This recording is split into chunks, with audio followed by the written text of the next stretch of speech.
Bakit hindi nalulugi ang mga eat all you can? Kapag may sweldo, birthday, anniversary o simpleng reunion kasama ang pamilya, isa sa mga pinakapaboritong puntahan ng maraming Pilipino ay ang mga eat all you can na restaurant. Sa isang bayad lang, parang pakiramdam natin ay pwede na nating tikman ang halos lahat ng pagkain sa mesa. Fried chicken, sushi, steak, seafood, pasta, desserts, parang wala nang pipigil sa atin. Pero habang masaya tayong kumukuha ng pangalawa, pangatlo o pang-apat na plato, may isang tanong na bihirang itanong ng karamihan. Kung unlimited ang pagkain, bakit hindi nalulugi ang mga buffet? Hindi ba dapat malaki ang lugi nila kapag may customer na sobrang lakas kumain? O baka naman may mga diskarte silang ginagamit na hindi natin napapansin? Sa video na ito, pag-uusapan natin ang ilan sa mga business strategies at psikolohiyang ginagamit ng maraming buffet restaurant upang manatiling kumikita. Hindi lahat ng customer ay pare-pareho.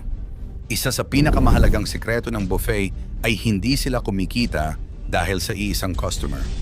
Kumikita sila dahil sa average ng lahat ng kumakain sa isang araw. May mga taong 2 plato pa lang ay busog na. Mayroon ding mas maraming oras ang ginugugol sa kwentuhan kaysa sa pagkain.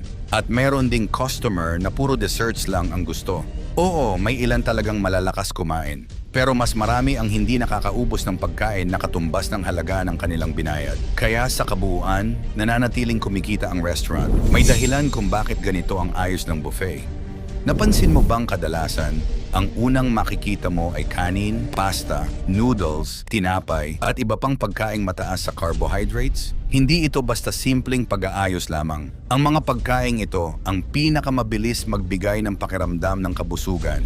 Kapag napuno mo agad ang tiyan mo sa mga ito, mas kaunti na ang makakain mong steak, hipon, salmon, o iba pang pagkain na mas mahal ang puhunan. Kaya bago ka pa makarating sa dulo ng buffet table, posible ng kalahati ang espasyo ng tiyan mo. Bakit parang ang liit ng plato? Isa pang bagay na madalas hindi napapansin ay ang laki ng plato. Sa maraming buffet, hindi ganoon kalalaki ang ginagamit nilang plato. At may paliwanag dito, kapag maliit ang plato, mas mabilis itong mapuno sa paningin natin. Kapag nakita ng utak na puno na ang plato, nagkakaroon tayo ng pakiramdam na marami na tayong nakuha kahit hindi naman talaga. Bukod pa rito, kailangan mo pang tumayo at bumalik sa buffet station kung gusto mong kumuha ulit. Habang ginagawa mo iyon, unti-unti ring nararamdaman ng katawan ang kabusugan. Ang no leftover policy, isa sa mga patakarang halos lahat ng buffet ay meron ay ang no leftover policy. Maganda itong paraan upang mabawasan ang pagtatapon ng pagkain. Pero meron din itong epekto sa pag-uugali ng customer. Dahil may karagdagang bayad kapag may natira, mas nagiging maingat ang karamihan sa pagkuha ng pagkain. Sa halip na tambakan ng plato, paisa-isa na lamang ang kinukuha. Mas kaunting pagkain ang nasasayang at mas kontrolado rin ang gastos ng restaurant. Kapag nakikita natin ang buffet table, parang lahat ng pagkain ay pare-parehong mahal. Pero sa kusina, malaking pagkakaiba ang halaga ng bawat putahe. May mga pagkain na mababa ang production cost, ngunit mukhang premium kapag maganda ang presentasyon. Samantala, ang sariwang seafood, imported na karne, at ilang espesyal na sangkap ay mas mataas ang puhunan. Dahil dito, karaniwan ng mas marami ang inihahanda ang mga pagkaing, mas abot kaya ang gastos kumpara sa mga mamahaling putahe. Bakit minsan matagal ang pag-refill? Naranasan mo na bang maubusan ng paborito mong pagkain at matagal bago ito mapalitan? Hindi ito nangangahulugang sinasadya ng lahat ng restaurant. Maaaring abala lamang ang kusina o talagang mas matagal lutuin ang pagkain. Ngunit sa ilang pagkakataon, kontrolado rin ang paglalabas ng mga mamahaling pagkain upang maiwasang agad itong maubos sa loob lamang ng ilang minuto. Habang naghihintay ang customer, kadalasan ay kumukuha muna siya ng ibang pagkaing available na. Minsan ay may mga nababasa tayong kwento sa social media tungkol sa di umano'y mababang kalidad ng sangkap sa ilang restaurant. Ngunit mahalagang tandaan na hindi ito dapat ihalintulad sa lahat ng buffet. Ang mga lehitimong establishmento ay inaasahang sumusunod sa mga regulation sa food safety at sanitation. Bilang customer, mas mainam pa ring pumili ng restaurant na kilala sa kalinisan, maayos ang food handling, at may magandang reputation. Sulit pa rin ba ang buffet? Sa totoo lang, oo. Kung ang layunin mo ay makatikim ng iba't ibang pagkain, mag-enjoy kasama ang pamilya o mga kaibigan, at magkaroon ng magandang dining experience, sulit pa rin ang eat all you can. Pero kung ang iniisip mo ay babawiin ko ang binayad ko, maaaring hindi iyon mangyari. Ikaw, ano ang pinaka napansin mong diskarte sa mga buffet na napuntahan mo? Sulit pa rin ba para sa iyo ang eat all you can? O may mga bagay na ngayon mo lang nalaman? Gaano kayaman si Alex Ayala? Kung may isang atletang Pilipino na pinag-uusapan ngayon sa buong mundo, malamang naiisa ang pangalan na agad na papasok sa isip ng marami, si Alex Ayala. Sa murang edad, nakapasok siya sa pinakamalalaking tennis tournament sa mundo, nakalaban ang ilan sa pinakamahuhusay na manlalaro at naging inspirasyon ng milyon-milyong Pilipino. Ngunit kasabay ng kanyang kasikatan, isang tanong ang madalas ding lumalabas. Si Alexandra Alex Ayala ay ipinanganak noong Mayo 23, 2005. Bata pa lamang ay nahilig na siya sa tennis. Malaki ang naging impluwensya ng kanyang pamilya sa kanyang paglaki. Ang kanyang ina, si Riza Maniego Ayala, ay dating national swimmer at SEA Games medalist, habang ang kanyang ama na si Mike Ayala ay isang negosyante. Lumaki si Alex sa isang pamilyang nagbibigay halaga sa edukasyon, sports at disiplina. Sa kanyang murang edad, napansin na agad ang kanyang talento sa tennis. Habang karamihan sa mga bata ay naglalaro lamang bilang libangan, si Alex ay nagsimula ng lumahok sa iba't ibang lokal at international junior tournaments. Habang tumatagal, lalong lumilinaw na hindi ordinaryong talento ang taglay niya. Isa sa pinakamalaking turning point ng kanyang buhay ay nang matanggap siya sa Rafa Nadal Academy sa Mallorca, Spain. Isa ito sa pinakakilalang tennis academy sa buong mundo na itinatag ang 22-time Grand Slam champion na si Rafael Nadal. Hindi biro ang pagpasok sa akademyang ito. Bukod sa mataas na pamantayan sa training, milyon-milyong piso rin ang katumbas ng gastos sa pag-aaral, tirahan, pagkain, coaching, at iba pang pangangailangan ng isang atleta. Sa kabutihang palad, nabigyan si Alex ng scholarship, isang malaking tulong upang maipagpatuloy niya ang kanyang pangarap. Ngunit kahit may scholarship, hindi pa rin biro ang mga gastusin sa isang professional tennis player.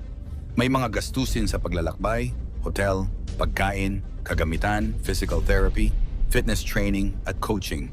Maraming pagkakataon na mas malaki pa ang gastos kaysa sa premyong napapanalunan sa maliliit na torneo. Ito ang realidad ng professional tennis. Hindi sapat ang talento lamang. Kailangan din ng malaking suporta, tiyaga at tamang pagpaplano. Habang nagsasanay sa Spain, kinailangan ding magsakripisyo si Alex. Malayo siya sa kanyang pamilya, mga kaibigan at sa Pilipinas. Maraming beses niyang ibinahagi sa mga panayam na hindi naging madali ang kanyang buhay sa ibang bansa. Dumaan siya sa homesickness, pagod, pressure at matinding kompetisyon laban sa ilan sa pinakamahuhusay na batang tennis players sa buong mundo. Ngunit sa halip na sumuko, lalo pa siyang tumatag. Noong 2022, isinulat niya ang kasaysayan ng maging kauna-unahang Pilipino na nagwagi sa isang Junior Grand Slam singles title matapos manalo sa US Open Girls Singles Championship. Isa itong napakalaking tagumpay para sa Philippine tennis. Ngunit alam ni Alex na ang junior success ay simula pa lamang. Mas mahirap ang paglipat sa professional circuit. Sa professional tennis, halos bawat linggo ay may torneo. At bawat pagkatalo ay may katumbas na pagkawala ng ranking points at kita. Sa loob ng ilang taon, patuloy siyang lumaban sa ITF at WTA tournaments upang unti-unting umangat ang kanyang world ranking. Ang pinakamalaking pagbabago sa kanyang karera ay dumating noong 2025. Sa Miami Open, isa sa pinakamalalaking torneo sa WTA Tour, nagulat ang buong mundo nang talunin niya ang ilan sa pinakamalalakas na manlalaro at umabot hanggang semifinals. Dahil sa kanyang magandang performance, milyon-milyong piso ang kanyang napanalunang prize money sa iisang torneo pa lamang. Mula noon, tuloy-tuloy na ang pag-angat ng kanyang ranking at lumaki rin ang kanyang kinikita sa bawat torneo.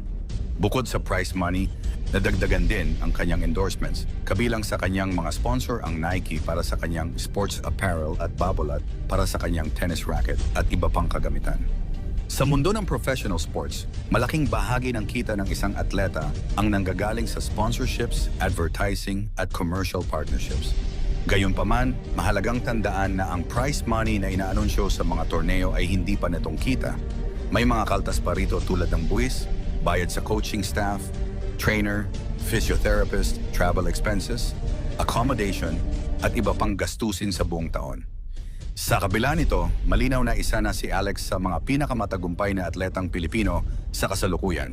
Sa edad na 20, tinatayang nakalikom na siya ng mahigit $1 milyong sa career prize money bukod pa sa kanyang sponsorship deals at iba pang commercial partnerships.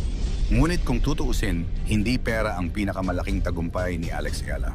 Ang tunay niyang yaman ay ang disiplina, ang kakayahang magsimula muli matapos matalo, ang tapang na makipagsabayan sa pinakamahuhusay sa mundo. Sa bawat laban niya, dala niya hindi lamang ang kanyang pangalan kundi pati ang bandila ng Pilipinas. Sa bawat panalo, mas marami pang kabataang Pilipino ang nai-inspire na mangarap. At marahil, iyon ang pinakamahalagang naiambag ni Alex Ayala. Hindi lamang siya kumikita ng milyon. Nagbubukas siya ng pinto para sa susunod na henerasyon ng mga Pilipinong tennis player. Habang bata pa siya, marami pang pagkakataon ang naghihintay sa kanyang karera. Maaaring mas marami pang Grand Slam appearances, mas mataas na world ranking, mas malalaking sponsorship deals, at posibleng mas malaking kita sa mga darating na taon.